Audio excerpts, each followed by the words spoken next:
அழகான காஞ்சியில் புகழாக வாழ்ந்திடும் அன்னை காமாட்சி உமையே, அன்னை காமாட்சி உமையே, அம்மை காமாட்சி உமையே. நமஸ்காரம். காமாட்சங்கரா சேனல் சார்பாக போன எபிசோடில் 63 நாயன்மார்கள் ஒருத்தராகிய நீலநக்க நாயனார் அப்படிங்கிறதுக்கு சிவபெருமான் அவர் மனைவி மூலியமாகவே ஒரு தாய் அன்புங்கிற ஒரு பக்தியை உணர்த்தினதை பற்றி பார்த்தோம். இப்போ இந்த எபிசோடில் சாட்சி கோபால் அப்படின்னு மதுராவில் இருக்கக்கூடிய கிருஷ்ணரே காஞ்சிபுரம் வந்து பக்தனுக்காக சாட்சி சொல்லியிருக்கார். சாட்சி கணபதி அப்படின்னு விக்னேஸ்வரர் இருக்கார், ஸ்ரீசைலத்தில் இருக்கார். அவர் வந்து வரப்போகிற பக்தர்கள்லாம் அவர்கிட்ட போய் பேரு கோத்திரத்தை சொன்னால் அவர் நோட் பண்ணி வச்சு பரமசிவனுக்கு அனுப்பிச்சிடுவார். அப்பாவுக்கு இவாளெல்லாம் வந்தால் தரிசனம் பண்ணால் இவாளுக்கு மோட்சம் கொடுக்கும். இப்போ நாம் பார்க்க போகிறது சாட்சி ஈஸ்வரனே தன்னுடைய பக்தனுக்காக வந்து சாட்சி சொன்னதை இப்போ பார்க்க போகிறோம். ரொம்ப விசேஷமான இது சம்பவம். இது அதுக்கு முன்னால் நான் வழக்கமாக கேட்குற கேள்வியை கேட்குறேன். சாட்சி கோபால் அப்படிங்கிறவர் வடமதுரை கோபாலன் கிருஷ்ணர். அவர் காஞ்சிபுரத்தில் வந்து பக்தனுக்காக சாட்சி சொன்னார். அந்த வடமதுரை கோபாலன் சாட்சி கோபால்ன்ற பேரில் இப்பவும் இருக்கார். அவர் எங்கே இருக்கார்? இதுதான் கேள்வி. இதுக்கான பதிலை எபிசோடு முடிவில் சொல்கிறேன். சரியாக இருக்கா பார்த்துங்கோ. இப்போ எபிசோடுக்குள்ளே போகலாம். சோழ தேசத்தில் காவேரி தீரத்துக்கிட்ட திருப்புறம் பயம் அப்படிங்கிற ஒரு ஊர், ஒரு க்ஷேத்திரம்.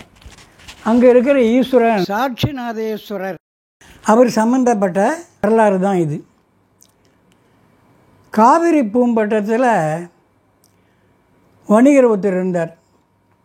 அவருக்கு சகோதரி ஒத்தி. அந்த சகோதரிக்கு மதுரையில் இருக்கக்கூடிய ஒரு வணிகருக்கு கல்யாணம் பண்ணி கொடுத்துட்டார். சகோதரி கல்யாணம் பண்ணி மதுரை போயிட்டார். அங்கே போன சகோதரிக்கு கொஞ்ச நாளுக்கு பிறகு ஒரு ஆண் வாரிசு குழந்தை பிறக்கிறது. அந்த தகவலெலாம் தெரியுது. அவளுக்குள்ள நல்ல சுமூகமான உறவு இருக்குது, தெரிஞ்சு போயிட்டு வந்துட்டுருக்கா. அந்த குழந்தை பிறந்து கொஞ்சம் வளருது. அதுக்கு பிறகு என்ன காரணம்னு தெரியல, 2 பேருக்குள்ளேயும் தொடர்பு விட்டு போச்சு. சகோதரிக்கிட்ட அவர் போகிறதில்லை, அவள் இங்கே வரதில்லை. என்ன ஆச்சு என்ன ஆனால் பண்ணுன்னு தெரியாது. இவர் காவேரி பூம்பட்டத்தில் இருக்கார். இவருக்கு ஒரு பெண் குழந்தை பிறக்கிறது. இந்த பெண் குழந்தை பிறந்து கொஞ்சமாக வளர்ந்துட்டுருக்கு.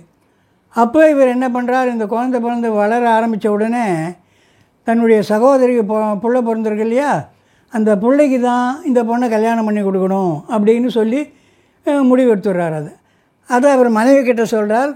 அங்கே ஊரில் இருக்கிற மற்றவாக்கிட்டையும் சொல்கிறார். காவேரி பூம்பட்டத்தில் என் சகோதரி பையன் இருக்கான், அவளுக்கு பையன் பிறந்துட்டான், அவனுக்கு தான் இந்த பொண்ணை கொடுக்க போகிறான்னு சொல்லி. இப்படி நாட்கள் நடந்துகிட்டே இருக்குது. அந்த குழந்தைய வளர்றது, இந்த பொண்ணும் வளர்ந்து விடுது. ஓரளவு இந்த பொண்ணு கல்யாண வயசு வளர்ந்து விடுது. அந்த காலத்திலலாம் கல்யாணம் சின்ன வயசுலேயே பண்ணிவிடுவாள். வளர்ந்த நேரத்தில் துரதிருஷ்டவசமாக என்னாச்சு, இந்த பெண்ணுடைய அப்பா அம்மா 2 பேருமே காலமாயிட்டா. இந்த பொண்ணு அனாதை ஆகிடுச்சு, ஒன்றுமே பண்ண முடியல, தவிக்கிறது பாவம். இந்த பொண்ணு வெறும் சின்ன பொண்ணு, அப்பா அம்மா இல்லை, அது அனாதை ஆகிடுச்சு. என்ன பண்ணுறது? ஆனால் அந்த ஊரில் இருக்கிற ஜனங்களுக்கெல்லாம் ஒத்துமை உண்டு. அவளெல்லாம் என்ன வியாபாரிகள் இல்லையா? அதனால் அவள் என்ன பண்ணால், மதுரையில் தெரியும் இவளுக்கு வந்து இவளுடைய சகோதரி தான் இந்த பொண்ணுக்கு அத்தை மதுரையில் இருக்கான்னு தெரியும். அதனால் அதை போய் என்னன்னு விசாரிக்கணும், பார்க்கணும், எங்கே இருக்கான்னு சொல்லிட்டு பார்க்கணும் சொல்லிவிட்டு போய் அந்த அத்தை பையன் இருக்கான் இல்லையா, அவன் வளர்ந்து பெரிய நான் இருப்பானே, அவனை பார்த்து இந்த பொண்ணை வந்து கூட்டின்னு போக சொல்லணுன்ட்டு ஏற்பாடெல்லாம் பண்ணுறா. ஊர் ஜனங்கள்லாம் அதில் முக்கியமான சில பேர் போகிறா, கண்டுபிடிச்சிடுறா. மதுரையில் போய் அந்த பையனை கண்டுபிடிச்சிடுறா. வியாபாரிகளாச்சே, அவன் வியாபாரம் பண்ணுறான், வளர்ந்துட்டான். அவனுக்கு கல்யாணம் ஆகி அவனுக்கு ஒரு பையன் இருக்காங்க, வளர்ந்துட்டுருக்கான். உடனே இவங்க அவங்ககிட்ட போய் பார்த்து விஷயத்த சொல்கிறான். இந்த மாதிரி மாமா பொண்ணு காவேரி பூம்பட்டத்தில் இருக்குப்பா, அவள் 2 பேரும் செத்து போய்ட்டா, அனாதையாக இருக்குது. அவள் வந்து அந்த பொண்ணு பிறந்ததுலேருந்து உனக்கு தான் கல்யாணம் பண்ணி கொடுக்கணும்னு சொல்லிட்டு இருந்தா, அதனால் நீ வந்து அந்த பொண்ணை ஆக்ஷனு போவா அப்படின்னு கூப்பிட்றான். அதனால் அவன் என்ன பண்ணான், சரின்னு கிளம்பி வந்துட்டான், காவேரி பூம்பட்டினம் வந்துட்டான். இந்த பொண்ணை பொறுத்தவரை மனசில் அவன் தான் புருஷன் அப்படிங்கிற எண்ணத்தோடு வாழ்ந்துட்டுருக்கு பாவம். அதனால் வந்த உடனே என்ன பண்ணான், இந்த கொடுக்கல் வாங்கல்லாம் என்ன இருக்கோ அந்த பொண்ணு சம்மந்தப்பட்ட அந்த விஷயத்தெல்லாம் முடிச்சுட்டு அந்த பொண்ணை அழைச்சிக்கிறான்.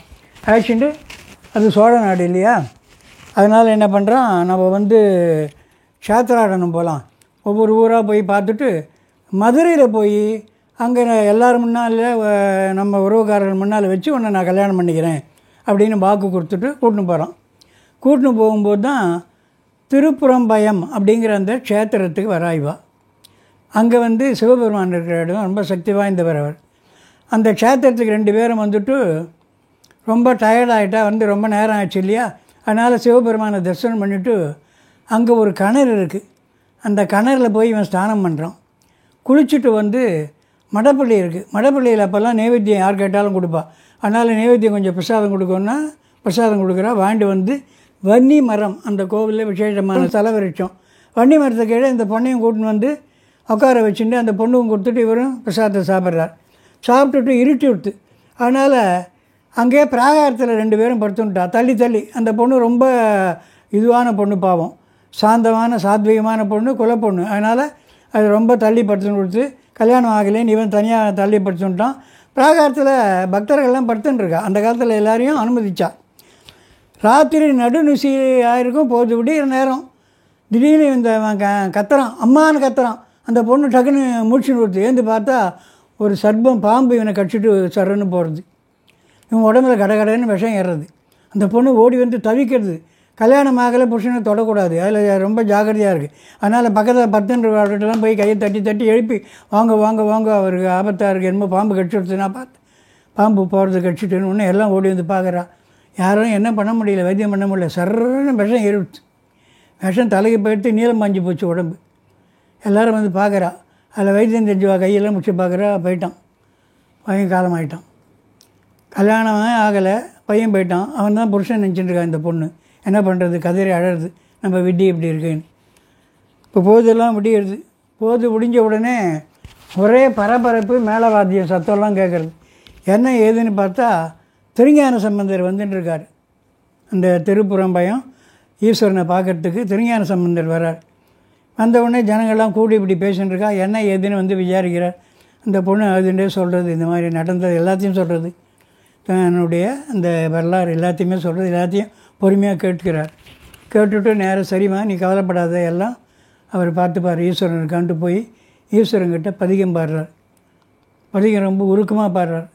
பாடி இந்த பொண்ணுக்கு வந்து நீ தான் நல்வாழ்க்கை கொடுக்கணும், நீ சுமாசானத்திலே இருக்கக்கூடியவன், அந்த நாள் இந்த விஷத்தை வந்து யமனை வச்சு துப்ப சொல்லிடலாம், உன்னால் முடியும்னு இந்த பதிகத்தெல்லாம் வருது. அதெல்லாம் சொல்லி இந்த பொண்ணுக்கு வந்து அவனை உயிர்ப்பித்து அந்த பொண்ணை வந்து நீ தான் வாழ வைக்கணும்னு அவர் உருக்கத்தோடு பாடினவுடனே ஈஸ்வரன் உடனே மனம் இறங்கி அவருடைய அருள் பண்ண உடனே அந்த விஷமாக இருந்து தன்னால் கடகடகடன்னு இறங்கி போயிடுது. டக்கு நம்ம தூங்கி அந்த மாதிரி ஏந்து வந்துட்டோம். ஏந்து வந்த உடனே 2 பேருமா சேர்ந்து அப்படியே எத்தனை ஜனங்களும் திருஞான சம்பந்தர் காலில் வந்து நமஸ்காரம் பண்ணுறா. அப்போ அவர் என்ன சொல்கிறார், நீ க்ஷேத்திராடனெலாம் பண்ணுப்பா, வேண்டாம்னு சொல்ல, முதல்ல இந்த பொண்ணை நீ விவாகம் பண்ணிக்கோ, இங்கேயே உடனடியாக விவாகம் பண்ணிட்டு அப்புறம் இந்த பொண்ணோட க்ஷேத்திராடம் பண்ணிட்டு உங்கள் ஊர் போய் சேரு சொல்லி ஆசீர்வாதம் பண்ணிட்டு அவர் கிளம்பி போயிடுறார்.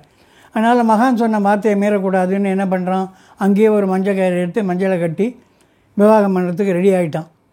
ஆனால் ஊரில் போய் எனக்கு கல்யாணம் ஆகிடுத்து, இவ தான் என் பத்தினின்னு சொன்னால் எல்லோரும் அந்த காலத்தில் என்ன சாட்சி கேட்பா, சாட்சி இல்லாமல் விவாகம் பண்ணக்கூடாது. அதனால தான் அக்னி சாட்சின்னு பண்ணுறது, ஊர் ஜனங்களை கூட்டி வச்சு பண்ணுறது. அதனால் சாட்சி கேட்பால என்ன பண்ணுறதுன்னு யோசனை பண்ணுறான். பண்ணிவிட்டு ஈஸ்வரன் தான் சாட்சி, பகவானோட யார் சாட்சி இருக்கா, அதனால் சாட்சிநாதேஸ்வரர் ஈஸ்வரனே சாட்சி, அங்கே இருக்கிற வன்னி மரம் சாட்சி, தனக்கு ஆகாரம் கொடுத்த மடப்பள்ளி சாட்சி, தான் குளித்த கிணறு சாட்சின்னு இது எல்லாத்தையும் சாட்சியாக வச்சுட்டோம். வன்னி மரம், கிணறு, மடப்பள்ளி, ஈஸ்வரன் எத்தனை பேரும் சாட்சியாக உடனே நான் விவாகம் பண்ணிக்கிறேன்னு சொல்லி கழுத்தில் தாலியை கட்டிட்டோம். 2 பேரும் கல்யாணம் ஆகி நமஸ்காரம் பண்ணிட்டு க்ஷேத்திராடனம் பண்ணிட்டு மதுரை போய் சேர்ந்துட்டான். மதுரையில் போய் அவள் வீட்டுக்கு போன உடனே ஏற்கனவே கல்யாணம் ஆகி ஒரு மனைவி இருக்கா இல்லையா, அவள் வந்து பார்க்குறா. அந்த காலத்தில் இது வழக்கன்றதுனால கொஞ்சம் ஜீரணிச்சிக்கிறா. ஆனால் உள்ளுக்குள்ளே கொஞ்சம் எரிச்சலும் கோபமும் இருக்குது. இப்போ வேண்டாம் இருப்பா, இவளை வரவேற்று வான்னு கூட்டின்னு போயிடுறா. அவள் குடும்பம் நடத்தின்னு இப்படியே நாள் ஓடிகிட்டே இருக்குது. உள்ளுக்குள்ளே மட்டும் அவளுக்கு ரொம்ப ஆத்திரம், சின்னவ மேலே ஆத்திரம், புதுசாக வந்தவ மேலே. ஆனால் வழியில் காட்டிக்க முடியாது, காட்டிக்கலை. அப்படியே இருக்கும்போது இவளுக்கு ஒரு குழந்தை பிறந்துடுச்சு, ஆண் குழந்தை, புதுசாக கல்யாணம் ஆகி வந்தவளுக்கு, அந்த முறை பொண்ணுக்கு குழந்தை பிறந்து அந்த குழந்தை கொஞ்சம் வளர்ந்தான், ஒரு பெரிய பையன் ஆகிட்டான். ஒரு நாள் என்னாச்சு, அந்த மூத்த ஆளுக்கு ஒரு பையன் இருக்கான் இல்லையா, பெரியவன், அவன் இந்த பையனை போட்டு அடிக்கணும்னு அடிச்சு விட்டான். அப்படி காட்டடி அடித்த உடனே இவன் ரொம்ப சாத்வீகம், இந்த பொண்ணு சின்ன பொண்ணு, முறை பொண்ணு. ஆனாலும் அந்த பையனை இந்த மாதிரி அடித்த உடனே அவளால் தாங்க முடியல. ஆனாலும் அந்த பையனை கூப்பிட்டு கண்டிக்கிறா, அவ்வளோதான் திட்டுறான். நீ அண்ணா, நீ அன்பாக இருக்கணும், அவன் தப்பு பண்ணால் கூட இப்படியெல்லாம் போய் அடிக்கிறியாடா, அடிக்கலாம் மாட்டா, நீ தப்பு இல்லையா அது அப்படின்னு அவ்வளோதான் கேட்டாவோ. அது என்ன எப்போ வாய்ப்பு கிடைக்கும்னு பார்த்துருந்தா இல்லையா அவள் மூத்தாள், அதனால் வரைஞ்சி கட்டின்னு வந்துட்டாள். ஒரு பாட்டம் கசாமச்சான்னு கண்டபடி கண்ட வார்த்தையில் பேசி திட்டான். நீ ஆடி இந்த மாதிரி என்னுடைய பையனை கண்டிக்கிறதுக்கு உனக்கு யோகிதை இருக்குது, நீ என்ன சாஸ்திரப்படி கல்யாணம் பண்ணிட்டியா, சம்பிரதாயப்படி கல்யாணம் பண்ணிட்டியா, சாட்சி வச்சு கல்யாணம் பண்ணிட்டியா, நீ யார்டி, நீ எங்கேருந்தோ வந்தோ, உன்னை இழுத்துன்னு வந்தான் அப்படி இப்படின்னு அந்த காலத்தில் பேசுவாள். அப்படி பெண்கள் பேசிட்டா. இந்த பொண்ணுக்கு ஒன்றுமே தாங்க முடியல. ஒரே இது வருத்தம், சொல்ல முடியாத வருத்தம், கண்ணில் தாரியாக தண்ணி வருது. கிடுகிடுன்னு மதுரையில் சுந்தரேஸ்வர் கோவிலுக்கு ஓடுறா. ஓடி போய் சுந்தரேஸ்வர பெருமானை பார்த்து கதறா, என்னை இந்த மாதிரியெல்லாம் பேசிட்டாளே, நான் முறை போட்டு தானே, உன்னுடைய சாட்சியில் தானே அவர் என்னை கல்யாணம் பண்ணிட்டார், அங்கே இருக்கிற நீ தானே இங்கே இருக்க, அதனால் நீ எனக்கு இந்த இதை நிரூபிக்கலைன்னா நாளைக்கு இப்போ பேசுகிற மாதிரி ஊரில் எல்லாருமே பேசுவா, இல்லைன்னா நான் இங்கேயே உயிரை விட்டுருவேன்னு சுவாமி முன்னாலேயே கல்லில் மண்டையை இடிச்சிக்க ஆரம்பிச்சிட்டா. உடனே சுவாமி அசரீரியாக சொன்னார், நில் அவசரப்படாத, நீ போய் உன் கணவன் அந்த மூத்தாள் அங்கே இருக்கக்கூடிய உன் உறவினர்கள் எல்லோரும் ஆக்ஷன் கோவிலுக்கு வா அப்படின்னு உடனே போய் கூப்பிட்றா எல்லோரும், நீங்கள் வாங்கோ, எல்லோரும் கோவிலுக்கு வாங்கோ, சுவாமி உத்தரவுன்னு ஒன்று. சுவாமி உத்தரவுன்னு அந்த காலத்தில் மரியாதை கொடுப்போம். உடனே எல்லோரும் கிளம்பி வரா. நின்று உடனே சுவாமி முன்னால் வந்த உடனே இவ வந்துட்டு சுவாமிகிட்ட, நாங்கள்லாம் வந்துட்டோம், நீ தான் உண்மையை விளக்கணும் வாழ்க்கலாம் அப்படின்னு பிரார்த்தனை பண்ணிக்கிறாள். அவன் கேட்ட உடனே இவள் கண்ணு முன்னாலேயே அப்படியே இந்த டிவியிலலாம் வருது இல்லையா, சினிமாவில் வர மாதிரி அந்த மதுரையில் சொக்கநாதர் கோவிலில் இவள் கண்ணு முன்னால் வரிசையாக அந்த வனிமரம், கிணறு, மடப்பள்ளி, கடைசியில் அந்த ஈஸ்வரன் அத்தனை பேரும் அப்படியே வர காட்சி கொடுக்குறா. காட்சி கொடுத்துட்டு அப்படியே டக்குன்னு மறைஞ்சிடுறா. அதை பார்த்த உடனே எல்லோரும் அப்படியே ஆச்சரியம், அவ்வளோ ஹரஹரான்னு எல்லோரும் கணத்தில் போட்டுக்கிறான். இந்த பொண்ணுடைய பத்தினி தன்மையை பார்த்து எல்லோரும் ரொம்ப சந்தோஷப்படுறா. அவள் அந்த மூத்தாளும் ரொம்ப வருத்தப்படுறா, ஐயோ நம்ம தப்பு பண்ணிட்டோன்னு அவளை மன்னிப்பு கேட்டுக்கிறா. இவர் கணவன் சந்தோஷமாக எல்லோரும் கூட்டின்னு போயிட்டான். இந்த பொண்ணுடைய பக்திக்கு ஈஸ்வரன் தானே சாட்சி சொன்ன சம்பவம் இது. இப்போ நான் ஆரம்பத்தில் கேட்ட கேள்விக்கான பதிலை சொல்கிறேன். காஞ்சிபுரத்தில் சாட்சி சொன்ன சாட்சி கோபால் அப்படிங்கிறவர் இப்போது ஒடிசாவில் இருக்கார். காரணம், ஒடிசாவினுடைய அரசர் காஞ்சிபுரத்து ராஜகுமாரியை கல்யாணம் பண்ணிட்டார். கல்யாணம் பண்ணிட்டப்போ அவர் சீதனமாக என்ன கேட்டார்னா, மதுராவிலேருந்து சாட்சி சொல்லிவிட்டு இங்கே இருக்கார், இந்த கிருஷ்ணர் தான் எனக்கு வேணும் அப்படின்னு சொல்லி கேட்ட உடனே அரசரால் மறுக்க முடியல. காஞ்சி மன்னர் அந்த கிருஷ்ணர், அங்கே இருந்த கிருஷ்ணரை எடுத்து கொடுத்துட்றார். அதை எடுத்துன்னு போய் ஒரிசாவில் பிரதிஷ்டை பண்ணி வச்சுருக்கார். அவருக்கு இப்போவும் சாட்சி கோபால்னு பேர். மகாபிரிவாலாம் போய் அங்கே தரிசனம் பண்ணிட்டு வந்திருக்கார். இப்போ இந்த வாரம் காஞ்சிபுரம் காமாட்சி கோவில் நடக்கக்கூடிய முக்கிய சம்பவங்களை பார்ப்போம்.